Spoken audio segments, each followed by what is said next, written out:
ça m'amène à te poser une question. Est-ce que l'idée c'est de se dire je sors de ma zone de confort ou je repousse les limites de ma zone de confort? Est-ce que tu vois ce que je veux dire? C'est un peu la même chose, non? Je pense que dans tous les cas, ta zone de confort, elle te quittera jamais. Je pense que la zone de confort, c'est quelque chose qui... C'est entre guillemets le petit bébé qui est né en chacun d'entre nous.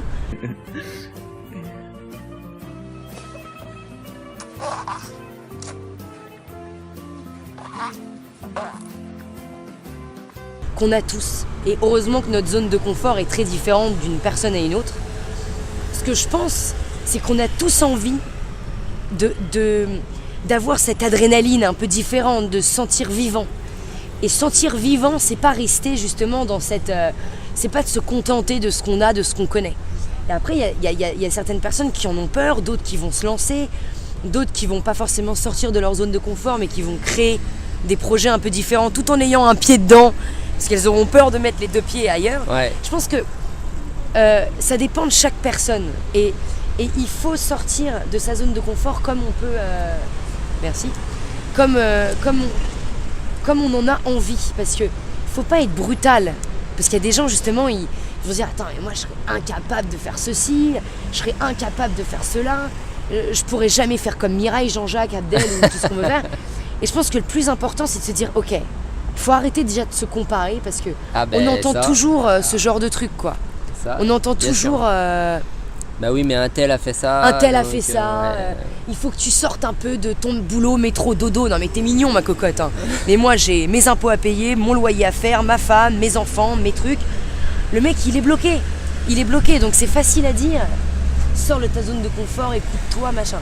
Mais je pense que ce que je ressens, en fait, c'est... Il faut déjà arrêter de regarder ce qui se passe à côté de soi et se dire, ok, se recentrer sur ce qu'on aime à l'intérieur de notre cœur, et c'est en se recentrant sur ce qu'on aime à l'intérieur de notre cœur qu'on arrivera à dépasser les limites.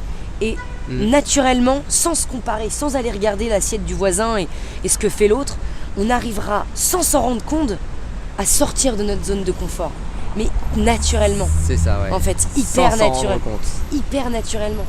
Moi, je me suis jamais dit, ouh là là, je vais prendre mon sac à dos, je vais sortir de ma zone de confort, je vais dépousser mes limites, je vais partir à la conquête du monde. Non, je me suis dit, putain, je me chie dessus, j'ai trop peur, je sais pas ce que je vais faire, mais je me suis, pour la première fois de ma vie, en fait, j'étais connectée à ce que je ressentais. Ouais. Et je pense qu'on peut jamais on peut jamais prendre des sentiers aussi différents, aussi paradoxal que quand on commence à s'écouter. Et je pense que c'est la plus belle sortie d'une zone de confort, c'est de commencer par s'écouter. Ce qui est paradoxal, quoi. Parce que s'écouter, ça serait rester dedans. Mais quand on commence sincèrement à s'écouter, il y a beaucoup de choses qui nous fait nous dire « Hé mon coco là, allez viens, on part ailleurs, on quitte ce sentier, quoi. » Ouais. Donc pour moi c'est ça, c'est plus pour repousser ou sortir ou repousser les barrières. Pour moi c'est plus se centrer sur s'éloigner de la comparaison et se centrer sur ce qu'on a besoin d'être et de faire dans notre propre vie pour pouvoir faire fleurir beaucoup de choses qu'on n'imagine pas, quoi.